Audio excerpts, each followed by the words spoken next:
Alhamdulillah, salatu wassalamu Rasulullah. Di antara urgensinya kita mempelajari amalan hati, ternyata pahala amalan hati itu tak bisa dilipat gandakan oleh Allah tanpa batas. Berbeda amal jawarih, amal anggota tubuh dibatasi dengan batasan tertentu. Al-Imam Ibnu Qayyim rahimahullah dalam kitabnya Madarijus Salikin berkata, "Inna amalal jawarih tudha'af ila haddin ma'lum mahsub." Sungguhnya amalan jawarih itu dilipat gandakan pahalanya sesuai dengan batasan yang diketahui, yang terhitung. Wa amma a'malul qalbi, adapun amalan-amalan hati, fala yantahi tad'ifuha, maka tidak ada hujungnya perlipat gandaannya. Itu terus-terusan. Dzalika wa dzalika li'anna a'malal jawarih laha haddun tantahi ilaihi. Kenapa? Karena amal jawarih itu ada ujungnya. Ya, orang salat berapa kali ya dia ada batasan salatnya.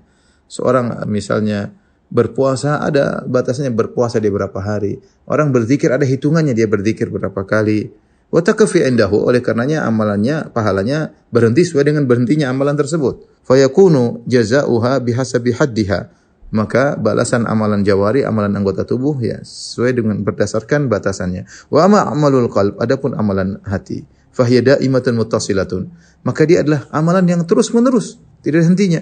Wa in tawara syuhudul abdilaha, meskipun orang-orang tidak melihat, tetapi dia terus. Misalnya seorang ikhlas kan terus melanggengi hati seseorang ya. Seorang qanaah, itu amalan yang terus selalu melanggengi hatinya. Misalnya seorang khusyuk, seorang takut kepada Allah Subhanahu wa taala, seorang tawakal kepada Allah Subhanahu wa taala, amalan tersebut tidak ada henti-hentinya, selalu menempel di hati dada seorang mukmin. Oleh karenanya kalau kita bicara salat, ya salat ada berapa rakaat, 2 rakaat, salat rakaat, 2 rakaat, ada batasannya. Tapi kalau kita bicara amalan hati, maka tidak ada batasannya. Kita bicara tawakal, kita bicara takut kepada Allah, kita bicara mahabbatullah, cinta kepada Allah Subhanahu wa taala. Dalam hati seorang bisa jadi cintanya sangat luar biasa dan senantiasa dia cinta kepada Allah Subhanahu wa taala. Dari sini kata Ibnu Qayyim rahimahullahu taala, bahwasanya amalan hati itu agung. Di antara keagungannya, pahalanya lipat gandakan tanpa ada batasannya. Makanya Allah Subhanahu wa taala berfirman, "Innama yuwaffas sabiruna ajrahum bighairi hisab."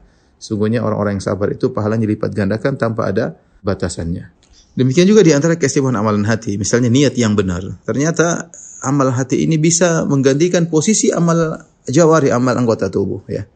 Sebagian dalam hadis contohnya, ketika Rasulullah SAW berjihad, kemudian ada sebagian sahabat tidak mampu untuk berjihad. Ada yang karena sakit, ada karena tidak memiliki tunggangan untuk ikut berjihad, tapi mereka punya niat untuk ikut berjihad.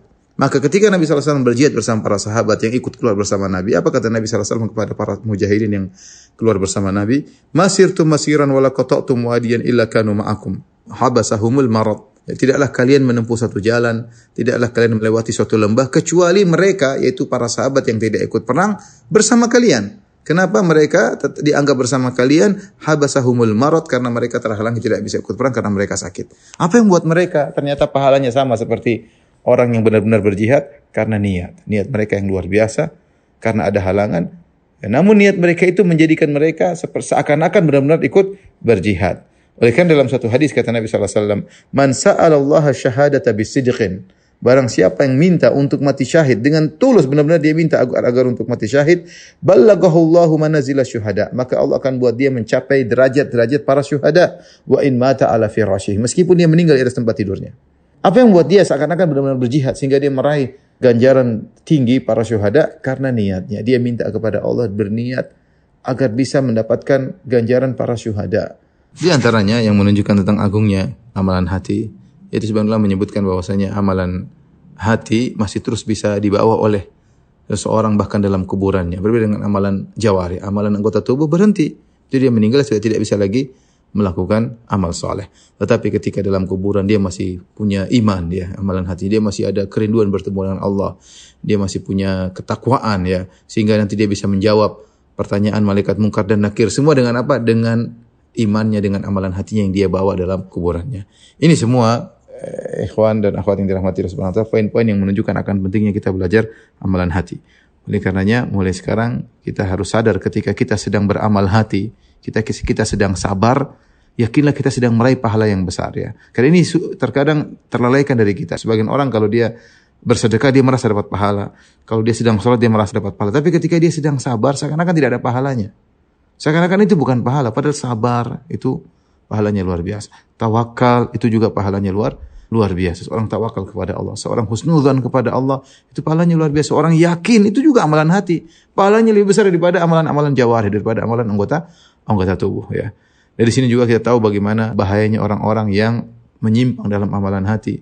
Seperti orang-orang yang terjerumus dalam kesyirikan, yang tawakalnya kepada jimat, yang tawakalnya kepada penghuni kubur ya. Seperti itu, maka mereka adalah orang-orang yang sengsara, yang jauh dari rahmat Allah Subhanahu wa taala.